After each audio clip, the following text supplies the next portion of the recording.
On a 2020 to 2025 Chevrolet Silverado 2500 with the 6.6 diesel, P0741 is a torque converter clutch performance code.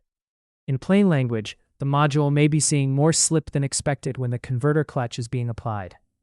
The driver may notice altered shifting, loss of converter clutch apply, or a protective shift strategy.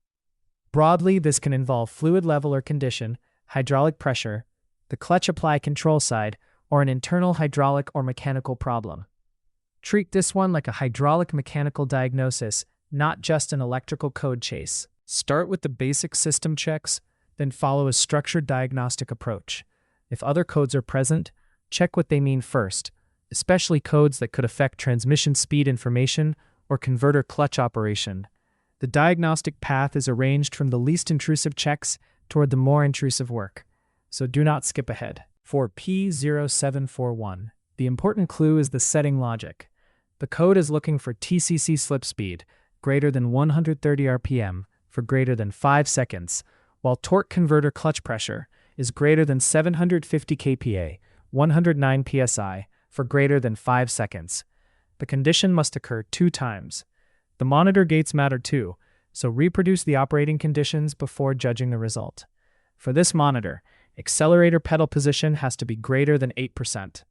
Engine speed has to be 400 to 7,500 RPM for greater than 5 seconds.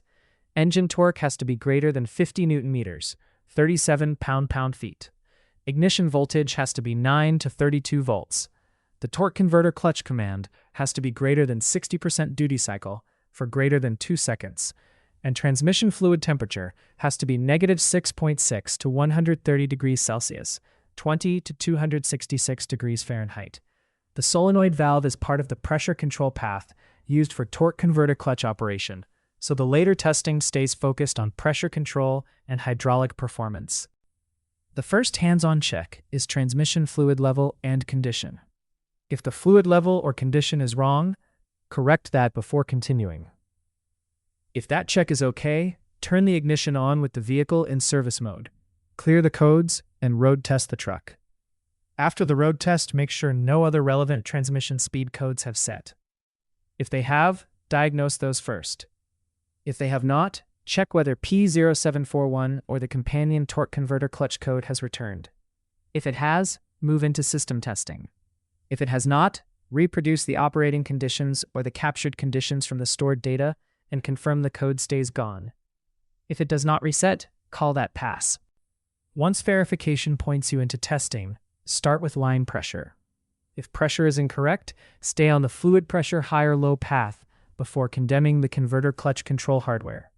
If pressure is not the issue, turn the ignition and vehicle off, remove the Q8 control solenoid valve assembly, and run the solenoid performance test for the control solenoid valve and transmission control module assembly.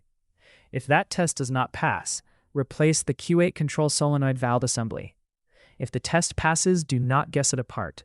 Pause, recheck the earlier diagnostic path, and continue only from confirmed results. After the repair is complete, keep verification separate from the category-specific testing. Verify the repair and confirm the code stays gone under the proper operating conditions. If the confirmed repair path calls for deeper mechanical service, keep the sequence controlled. Valve body access first, then the converter housing and pump area, then converter removal with the holding fixture, and converter installation with fixture removal. The wrap-up also calls for the scan tool reset function. Reset transmission adapts. The takeaway is simple. Prove fluid condition, prove pressure, then test the Q8 assembly before replacing anything. For more diagnostic training, visit stepdiagnostics.com.